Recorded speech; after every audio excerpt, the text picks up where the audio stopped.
चुकी है। बद्रीनाथ और मंगलौर सीट पर कांग्रेस उम्मीदवार जीत गए हैं। कार्यकर्ताओं में उल्लास का माहौल है। कांग्रेस कार्यकर्ताओं ने एक दूसरे को रंग लगाकर खुशी जाहिर की है। बद्रीनाथ सीट पर लखपत सिंह बुटोला 524 और मंगलौर सीट पर काजी निजामुद्दीन 422 वोटों से जीत हासिल करते नजर आए हैं। वहीं बद्रीनाथ सीट पर कांग्रेस की बड़ी जीत हुई। यहां कांग्रेस प्रत्याशी लखपत सिंह बुटोला ने 5224 वोटों से जीत हासिल करी है। 10 जुलाई को इन दोनों ही सीटों पर वोटिंग हुई थी। चमोली जिले की बद्रीनाथ सीट पर 51.43% वोट पड़े थे। देखिए, सब आत्मविश्वासी होते हैं, हम भी हैं और हम तो ऐसे भी कांग्रेसी हैं। हम तो विश्वास से हमेशा भरे ही रहते हैं। सब भाई लोग हैं, इनके चेहरे की हाव भाव देखिए, खुशियां देखिए। निश्चित रूप से मुद्दे ही लाख बुरा चाहे तो क्या होता है, वही होता है जो मंजूर है खुदा होता है। मेरा खुदा इनका भगवान एक है। फिर बोल रहा हूँ, मेरा खुदा इनका भगवान एक है, वो हमारे साथ है। जिस तरह की परिपाटी हरिद्वार में करने की कोशिश की गई, एक अलग तरीके का चुनाव लड़ाने की कोशिश की गई, देवभूमि को बदनाम करने की कोशिश गई, ऊपर वाले ने देखा और शायद उसका आज रिजल्ट आप सबके सामने आएगा कि हम निश्चित रूप से जीतेंगे। और बुरा करने वालों का डिस्टर्बिंग एलिमेंट्स, जो डिस्टर्बिंग एलिमेंट है, जो समाज को खराब करने का काम करते हैं, आज उनके मुंह पे कालिस पुतेगी।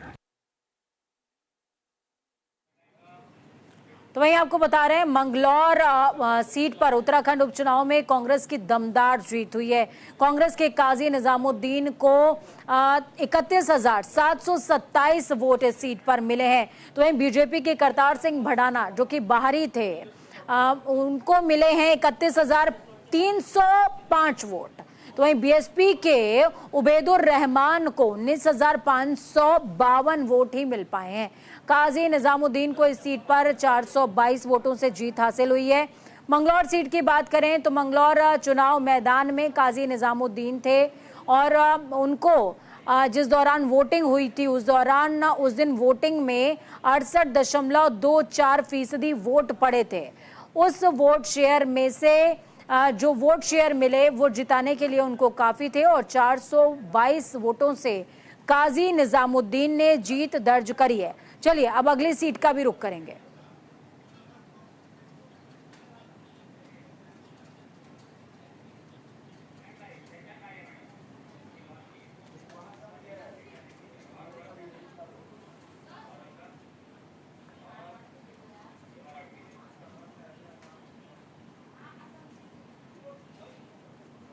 तो वहीं चलिए अब आपको बद्रीनाथ विधानसभा सीट के बारे में बताते हैं। इस सीट पर भी उपचुनाव था। इसमें कांग्रेस की जीत हुई है। लखपत सिंह बुटोला जिनको बड़ी जिम्मेदारी मिली थी, बड़ी जिम्मेदारी के बाद उनको विधायकी के लिए भी मैदान में उतारा गया।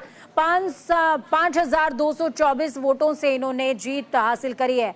इसके अलावा बद्रीनाथ सीट से चुनावी मैदान में लखपत सिंह बुटोला सीट पर थे, ताल ठोक रहे थे। राजेंद्र भंडारी को हार का मुंह इन्होंने दिखाया है।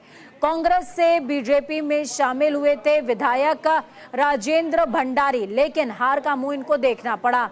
बद्रीनाथ सीट पे अगर आप वोटों का समीकरण समझेंगे कि 10 तारीख को वोट कितने पड़े तो आपको समझ में आएगा। 51.43% वोटिंग हुई थी। तो बेहद दिलचस्प रहा बद्रीनाथ सीट का भी मुकाबला, जिसमें लखपत सिंह बुटोला ने जीत हासिल करी है।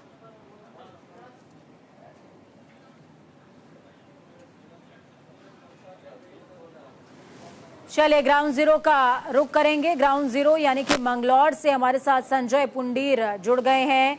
संजय, जिस तरीके से भडाना को मैदान में उतारा बीजेपी ने, किस बात पर इतना विश्वास था कि आखिरकार बाहरी जिसको नकार दिया पिछली बार हरिद्वार सीट ने आम चुनावों के दौरान, वहां अब कैसे एक्सेप्ट हो जाते भडाना?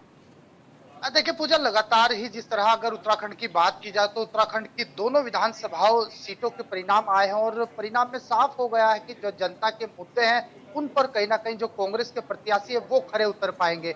यही वजह है कि दोनों ही सीटों पर कांग्रेस ने अपना परचम लहराया है। हालांकि हमारे चैनल के माध्यम से समय समय पे लोगों से उनकी प्रतिक्रियाएं भी ली और लोगों ने साफ कर दिया था कि जो बाहरी प्रत्याशी है वो यहाँ के मुद्दे कैसे समझ पाएगा।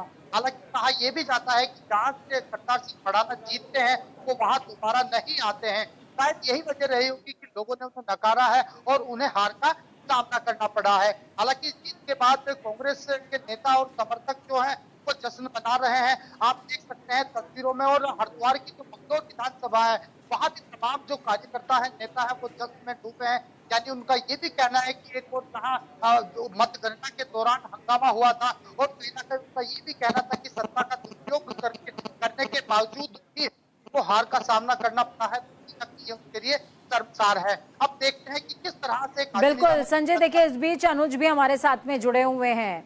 अनुज, बद्रीनाथ सीट लखपत सिंह बुटोला ने बहुत अच्छे मार्जिन से जीत हासिल करी है और कुछ ही दिनों पहले उनको राष्ट्रीय प्रवक्ता का खिताब मिला और भी अन्य जिम्मेदारियां दी गई थी, और अब कांग्रेस ने विश्वास जताते हुए उन्हें विधायकी का जो रण में झोंक दिया और वो इस पर खरे भी उतरे।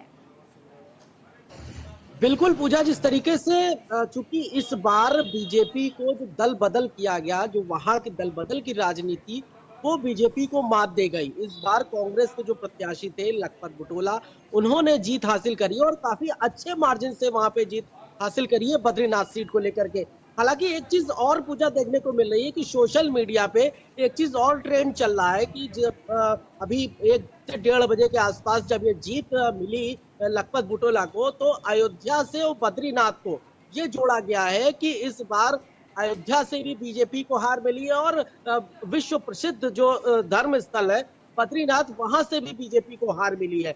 बीजेपी की हार का कारण जो इस तरीके से देखा जा रहा है कि वहां पे जो राजेंद्र भंडारी थे, कांग्रेस के ही विधायक थे और उनको कांग्रेस छोड़ना भारी पड़ गया। वो लोकसभा चुनाव के ठीक पहले वो बीजेपी में शामिल होते हैं और शामिल होने के बाद बीजेपी उन पर अपना दांव खेलती है। लेकिन अब चूंकि अब हार और जीत जनता के हाथ में थी, जनता का जो फैसला था वो कांग्रेस के पक्ष में गया। लखपत बुटोला को उन्होंने अच्छे मार्जिन से जिताया, साथ ही साथ उन पर भरोसा भी जताया। कांग्रेस कार्यालय में खास तौर से हरदा प्रमुख इस बार बेहद खुश नजर आ रहे हैं। कांग्रेसी खेमा बेहद नजर खुश आ रहा है। राजधानी देहरादून में जो कांग्रेस कार्यालय है वहां पे जो है, जिस तरीके से वीडियो में आप साफ तौर पे देख सकते हैं कि जश्न मनाया जा रहा है, पटाखे जलाए जा रहे हैं कि कांग्रेस इस बार दोनों सीटों पे कांग्रेस की जीत हुई है। दोनों सीटों पे, चाहे मंगलौर सीट हो, काजी निजामुद्दीन की जीत हुई, और वहीं अगर बद्रीनाथ सीट की अगर बात करें तो लखपत बुटोला की जीत हुई। मंगलौर सीट में चूंकि बाहरी वर्सेस घरेलू का अंतर बहुत ज्यादा दिखाई दिया कि बाहरी का जो प्रत्याशी है वो यहाँ आकर के चुनाव लड़ रहा है आकर के और अपनी जीत का दावा भर रहा है। तो वहीं अगर बद्रीनाथ सीट की अगर बात करें तो बद्रीनाथ में क्योंकि इस बार दल बदल हुआ, ये राजेंद्र भंडारी को काफी ज्यादा डंट लगा है कि उन्होंने दल बदल किया और दल बदल के बाद इस बार उनको मुंह की खानी पड़ी। ठीक है अनुज, आपके पास वापस आती हूँ। इस बीच संजय जुड़े हुए हैं मंगलौर से हमारे साथ में। संजय, काजी निजामुद्दीन जो कि ग्राउंड पर एक्टिव भी नजर आए और बहुत ज्यादा कॉन्फिडेंट थे अपनी जीत को लेकर के, क्या मंगलौर का जो जातीय समीकरण था वो इस तरीके से था कि वो कांग्रेस के पक्ष में गया? क्या वो फैक्टर्स थे जो बीजेपी को पीछे ले गए और कांग्रेस को उन्होंने आगे लाकर खड़ा कर दिया? देखिए पूजा, मंगलौर विधानसभा क्षेत्र की अगर बात की जाए तो देहात का क्षेत्र है, वहाँ जातीय समग्रीकरण के साथ साथ किसान बाहुल्य क्षेत्र भी है। हालांकि इसको लेकर समय समय पर जो वहाँ के किसान हैं तमाम मुद्दे भी उठाते हैं और जो वहाँ के नेता हैं काजी निजामुद्दीन, वो लोगों से जमीनी स्तर से जुड़े हुए हैं। शायद इसी का फैक्ट है कि उनको वहाँ से जीत मिली है। इसके बीच में लगातार हमने देखा है कि वो बाहरी वर्चस्व की जो लड़ाई थी, जो लोगों का कहना था कि जो बाहर के व्यक्ति हैं वो यहाँ के मुद्दे नहीं समझेंगे, और ये भी एक बड़ा फैक्ट है, लोगों के बीच शायद वो नहीं पहुंच पाए हैं। करतार सिंह भड़ाना जो उनको समय मिला है उन समय में उन लोगों को भाप नहीं पाए हैं, लोगों की समस्याएं सुनकर उन्हें आश्वासन उस तरह से नहीं दिया है जिससे जनता ने उन पर भरोसा नहीं जताया।